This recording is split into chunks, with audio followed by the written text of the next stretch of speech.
So I was putting some thought into whether to do this video or not. I didn't want it to sound like I was having like grandiosity or delusions of grandeur or something like that. But it I was going over my past. What had happened is I watched a video about people that are that draw narcissists to them, and and become victims of things like workplace mobbing, gang stalking, things like that.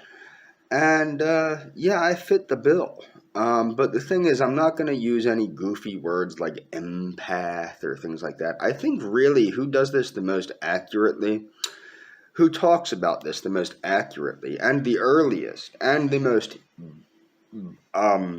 brief is Anton Sandor LaVey in his book The Satanic Bible under the title Not All Vampires Suck Blood or Drink Blood, I think is the name of the heading of that part of the Satanic Bible. And what it is call them whatever you will, narcissists, gang stalkers, whatever, psychic vampires, as Anton LaVey calls them. There are people that are drawn to drama because they're inadequate. They have emotion. They have their own emotional inadequacies and their own. They're not creative people per se. They're not talented people per se.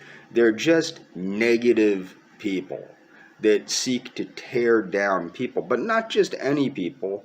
There are perfect victims for these people, and they tend to be people that are caring and responsible. And LaVey goes over this in his book, in the Satanic Bible.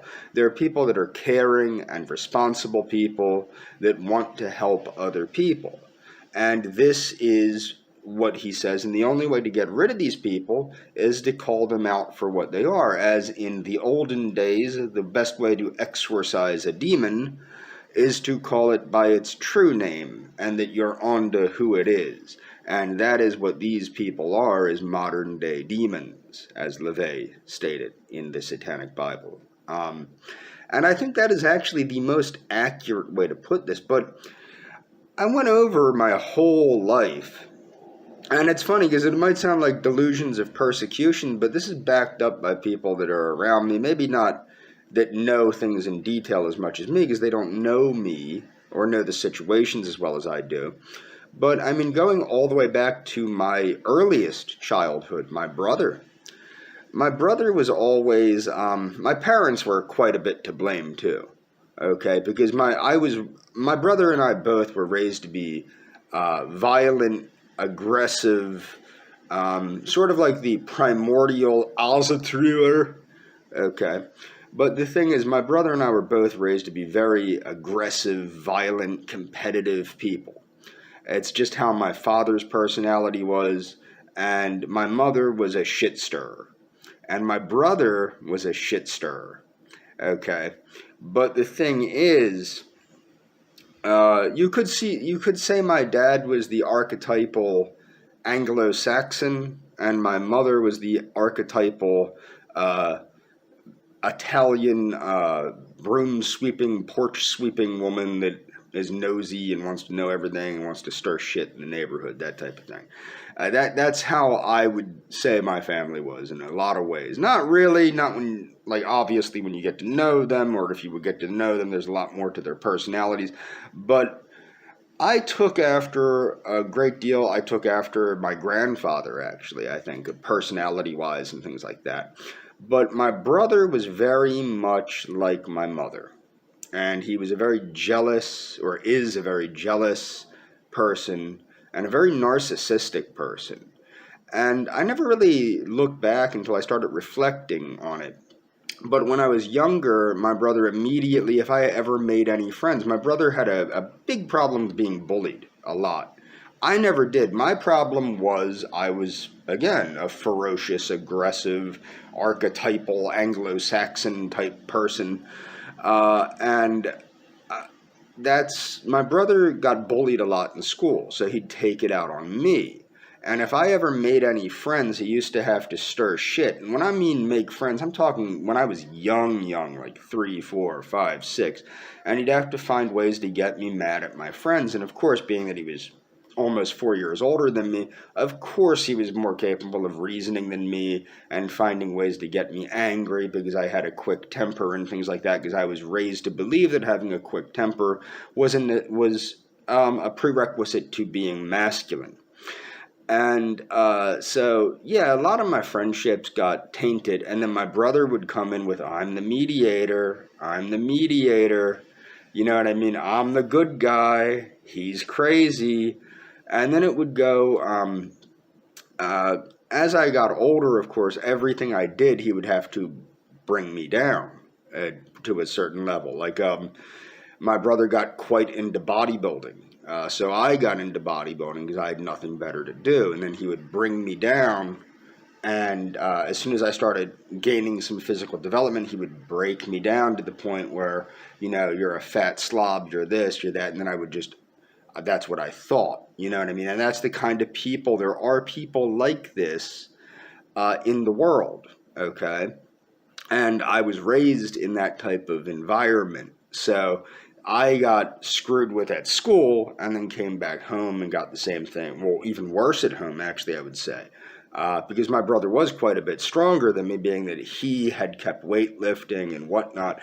And I was the one being mentally abused by him to think, oh, you're nothing, you're this. Now what's funny is he's the one that's basically morbidly obese, and I'm not. But the thing is, because he gave up on himself. It seems that everybody in this day and age gives up on themselves after about the age of 25. They stop caring about their health and things like that. Then you get into the workplace mobbing situation. I really, being that I'm not somebody that thinks highly of myself, or I don't think lowly of myself, I just don't think disproportionately highly of myself. I don't think of myself as a go-getter or somebody that's, unusually gifted or unusually intelligent or unusually talented, although in many ways I actually am. I realized that when I worked, upon reflecting, when I worked at that place in mental health, which was where I experienced the workplace mobbing that eventually turned into the real life and online harassment that I received, I realized that the reason these people were attacking me was my productivity. Now, I didn't realize this until I started looking into how workplace mobbing goes and how they attack people that are productive.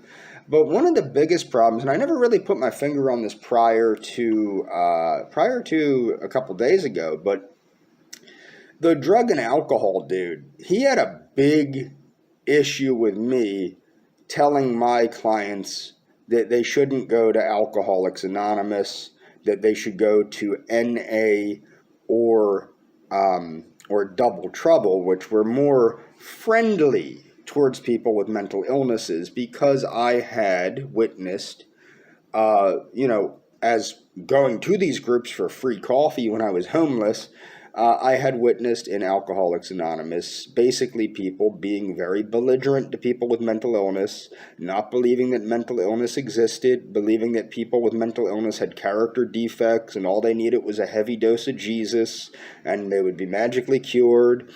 I had seen people, and I'm not a big believer in medication, but the thing is, especially during withdrawal, okay, if somebody's withdrawing from, and even the big book, if somebody's withdrawing from alcohol or things of that nature, sometimes, and remember, I'm not a doctor, I'm not a nutritionist, but sometimes psychiatrists and other people in their treatment team might put them on beta blockers, benzodiazepines, or something of that nature to make the withdrawal, because people can die from alcohol withdrawal, but to make the withdrawal less severe emotionally and less severe physically, less damaging. So they might be put on a beta blocker or a benzodiazepine or things like that, and then they go to AA And the people in AA will be like, "Ah, it's drugs. That's not sobriety. You got to stop." And then they go off the medicine that's prescribed to them, and then they relapse 10 times worse, or even in some cases die. And he didn't like that I knew things like that just because I had lived it. And it wasn't that I was necessarily particularly gifted, I just happened to know things that he didn't know. Now, meanwhile, what he did not like is that one of the things that he didn't like is I had pointed out to him Dr. Abraham Hoffer's treatment of alcoholics. Basically, Dr. Abraham Hoffer is the basically third founder of Alcoholics Anonymous. You're not going to hear him mentioned, but if you look up Vitamin Cure for Alcoholism, which I think is the name of his book actually, but if you look that up, Dr. Hoffer successfully treated thousands of alcoholics and drug addicts with orthomolecular psychiatry and helped them get off drugs and alcohol and get healthy again with the use of orthomolecular psychiatry, okay? So I pointed that out to him, and I said, look, you got to understand, you don't understand these people properly. You understand this, and he admitted it to me. I read the research. And I was explaining to him, Alcoholics Anonymous, Narcotics Anonymous, Double Trouble, NACA, OA, any of these groups, they're just revolving doors. They're not really any good. And what's funny is I was actually defending his practice in the sense that I was explaining to him, despite what you see at these county meetings and these continuing education credit courses that you go to that tell you that the only way to get somebody sober is a 12-step group, that's not really what happens. And I explained to him, I'm like, dude, the best way really is therapy. You have to have these people understand the core reason why. Why are you drinking? Why are you using addictive substances? Why? And the best way to do that is cognitive behavioral therapy. Of course, he was a Freudian psychoanalyst and a Jungian moron, and that's what he did not like. Then I started realizing the chick that ran the joint, the video I made about her. Now, she's also a Jungian. She's also a believer in the religion of psychoanalysis.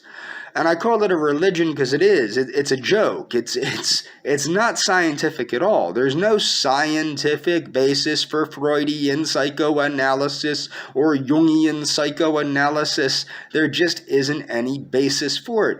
Nor is there for, I'm a fan of Alfred Adler, but there's not any legitimate, truly scientific evidence that this is real. It just seems to be real in certain people. It's observably true sometimes in some people, but not enough that it really is a scientifically provable thing. And that's the thing is, I see no harm in psychology or therapy as a philosophical means to help people overcome things like addiction or mental health issues, and what is the core of mental health issues? Everybody wants to believe that everything's got a medical origin, and a lot of things do. PTSD does, autism does. A lot of these things are medically oriented. They don't necessarily know the exact cause, because probably there are different causes in different people that cause similar symptomology. But what you need to understand is schizophrenia is another one that seems to have a medical root, not a lifestyle root. But ultimately, with things like severe depression and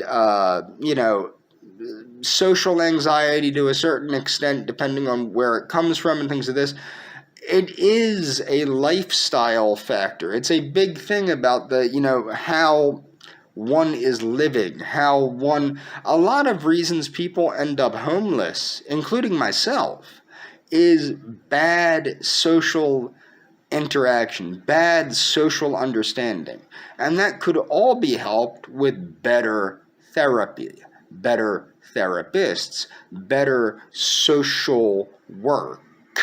Okay, and that's not something that the mental health community really wants to accept, because they want to believe that, what's weird is they want to believe two simultaneous things.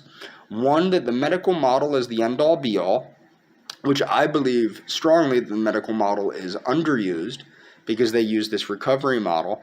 But then they also want to believe that they have the magical ability to magically fix people with talking to them. So getting beyond that, what I noticed was the woman also has, and was good buddies with the addictions guy, who actually did backstab the company eventually because he couldn't handle the stress of working at the place, and he left and ended up working for the enemy, the insurance company. Okay, so he did end up leaving the company and working for an insurance firm, a mental health insurance firm eventually. But my point is it had not occurred to me that one of the reasons I was being so badly attacked and separated from my coworkers and mobbed by my coworkers and things like that was because of my productivity. I just thought that people didn't really care for me, which I couldn't understand why, because I hardly socialized with the people. I hardly talked to the people. I showed up to work and get a paycheck. Most of the people I talked to, because of the nature of my job, were my clients. I barely talked to my coworkers, nor could I be interested in talking to my coworkers, because most of my coworkers were basically pathetic 40-somethings or ups that lived. A good number of them still lived with their parents, were very incompetent, and were basically stagnating in a field that they did not want to be working in, and I did not find any interest in communicating with these people. And that's the thing, is despite the fact that I might sound grandiose there, I'm not a social person because I don't click with society. And society doesn't click with me. It never did. But I can function very productively in a sort of a wind tunnel of work, which is what I did for myself at that place. It was, I work with the clients, I do the paperwork, I leave. I don't concern myself with this workplace morale baloney and all. And that's the thing with that company, is it's very concerned with clickiness and social, interpersonal socialization and all this nonsense about award ceremonies and awards for people that don't deserve awards and all this happy horse crap. Let's promote people that are the slimiest, most underhanded people. And it never occurred to me that the reason people were working so diligently against me there, and they were, but I didn't even notice it. Like, that's what's actually funny. When you're not a mean-spirited person, you don't notice when people are working against you. Many of my clients noticed it, which I thought was funny, because they'd be like, well, they moved your office away from everybody else's office to this empty hallway in the, far reaches of the practice. They're trying to get rid of you. And I'd be like, nah, they just moved my office because it's more convenient for the people that work in this area, and they don't want to be bothered, and that's why they moved. They need that office so that all those people are consolidated in that area, and my job doesn't. Nope, they're trying to get rid of you, my clients would say. A number of my clients said that. And you know what? They were quite accurate in their opinion of that. A number of them, probably 5 or 6 or so, or I had I worked with well over 100 people working there, but probably about 35, 40 people at the time, probably about 5, 6, maybe 10, had stated, the ones that weren't mentally challenged, the ones that were, with it more, but they had stated, I think they're trying to get rid of you. I would be careful. I'd be looking for another job if I were you. Then another thing was, my supervisor, the woman that followed me to my vehicle, I didn't realize this, but apparently sometimes they take trying to leave. I followed Dr. Ramani, and what she pointed out was sometimes they'll take trying to leave as an act of betrayal. And another thing, and they did, because I was trying to get out, and I regret not taking the job because I think that was my last chance at actually functioning in a sane way in society. And I just didn't do it. I had too much dedication to my clients, actually, was what it was. But I had the opportunity to work at an assisted living facility with mentally ill people to make sure, the severely mentally ill people, and just work there and make sure everybody was cool and, doing what they need to do to be getting on with their lives and things like that in an assisted. It's kind of like when they shut down a lot of the institutions, they had to create living systems for these people that were institutionalized, where they had people monitoring them, but they could come and go as they please type of thing. And that was the type of place that I had turned a job down at. Interestingly enough, the initial reason was because they couldn't offer me full-time hours. But what was interesting, and I don't even know why I didn't notice this, I wasn't getting paid fairly where I was anyway because I was salary. And a lot of times I would work from 8 a.m. to 6 p.m. or even later sometimes. And I didn't realize I wasn't really getting paid fairly where I was anyway. I was really only making about part-time wages anyhow. And then it came to the point where it's like, and then my supervisor found out because she had threatened to fire me. And I told her, I don't really need this position. I can work elsewhere. And then, unfortunately, the job was taken. And I think that really was my last shot at working in a respectable field with, a respectable realm of employment, and I threw it away like an idiot. And I regret that. I do regret that. And the reason why was, I didn't want to abandon. I had a dude on my caseload that was relatively normal, that was having terrible social anxiety. And I was working with him with, exposure therapy at the behest of his therapist and psychiatrist, and taking him into social settings and things like that. And he was one of the ones I didn't want to give up on because he was having breakthroughs and things like that. And, it cost me my own sanity. Working at the job cost me my own sanity. I did realize a lot of this, another from Dr. Ramani, the physical symptoms such as the tachycardia and things like that. And these things are highly associated with what they call narcissistic abuse. Now, you have to understand, narcissistic abuse is everything from workplace mobbing to gang stalking to online harassment and things like that. And when people were harassing me online, I honestly just thought it was trolls until they started really attacking me personally. And I started realizing, now, this is more than that. And I did think, because they tried to make it appear as though it revolved around my friend from Argentina. At first, I really did think it was family members of hers and stuff like they had claimed to be. But then the way they did it, it was focusing entirely on me. And I realized, no, there's more to this, and it seems to revolve around my job, and it seems to be revolving around personal attacks to me.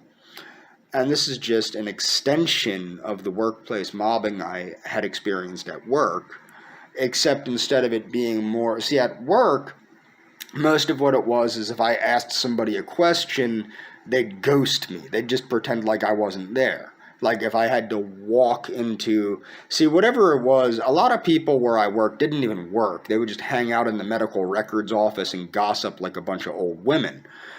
And if I couldn't find somebody, I'd always go to medical records, and that's where they would be. And I would ask people, yo, can you, how's this client that we shared? And they would just pretend like I wasn't there, like I wasn't even talking to them, like they couldn't hear me or see me, or that, and that was just their way of acknowledging to their comrades that, you know, we will just pretend like this person does not exist.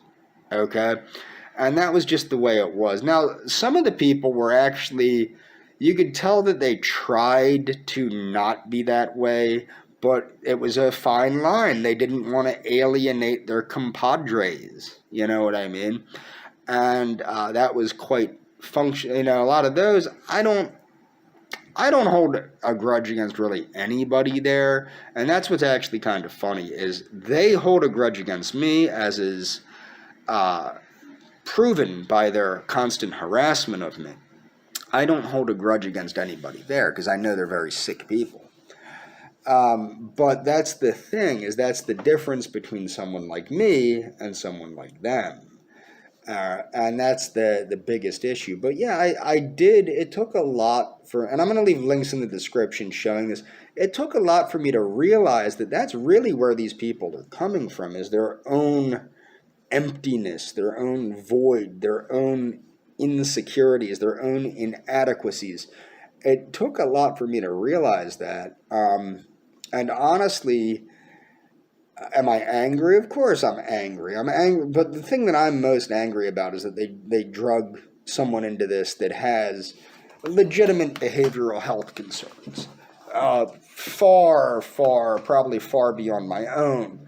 And that person didn't do anything to them, doesn't know them, they don't know her, and they had the audacity and just the mean-spiritedness to bring somebody into this that does not concern them in any way and is not interested in them in any way. And they don't, I mean, Jesus Christ, the person lives in a completely different hemisphere on another continent, and they drugged this person into this and tried to make me look crazy, which they did. They succeeded in making me look crazy, which to me, it doesn't matter. I don't care. I've been made to look crazy my whole life by those around me, and it quite honestly, it just doesn't bother me. The only way it would bother me is if it got me into some sort of trouble, which they will probably try to do now that I said that. But the thing is, they can't, so it'll just frustrate them more. But the thing is, yeah, I mean, it's common. It's just the indecency of harming somebody that had nothing to do with this. That's the only thing that really makes me angry. But the thing is, I don't hold a grudge about it. I'm not angry about it. Or I should rephrase that. I am quite angry about that. But it's not like there's anything I can really do about it, except let it go. I mean, that's all that it boils down to. Now, by letting it go, I'm letting it go to an extent. I'm not going to stop making videos about that place. I'm not going to stop telling the truth about that place. And I'm not going to stop encouraging everyone that worked there, works there, went there, goes there, to tell the truth.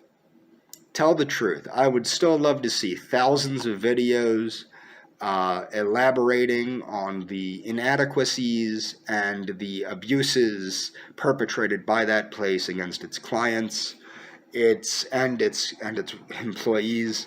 I would love to see that. And it's a civic duty. I mean, it really is. It is everyone's civic duty to do that, because it's the only way that place will ever be choked off from funding. They're not gonna not receive funding, but if they don't receive fresh employees and they don't receive fresh clients, they can't operate. And it's quite like Anton LaVey said in the Satanic Bible: call out these modern day demons for who and what they are, because that's what they are. And that's all for this video.